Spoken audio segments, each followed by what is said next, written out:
My name is Andrew Luo, and I am a senior cybersecurity consultant at KPMG. I graduated from Virginia Tech in 2020 with a double major in BIT and management. So KPMG is here today particularly to support the DEI initiatives that Pamplin has put on for its students. DEIB is important to me because I come from a background that is, of course, from a different ethnicity, with my parents immigrating to the States from China. And so that's something that's been really important for me, is because I've been having to kind of live in two different worlds at once, where growing up in the States, seeing what my classmates are like and seeing what different backgrounds are as well, and growing up at home where I get to see what the Chinese culture is like as well. And so DEI has been really important for me because I have been learning how to be more inclusive of other different ethnicities and backgrounds in the workplace.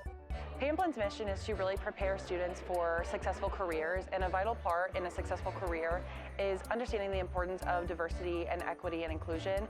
Having people come from different areas and different backgrounds and different experiences brings more to the table than a group of people who have the same experiences, look the same, think the same.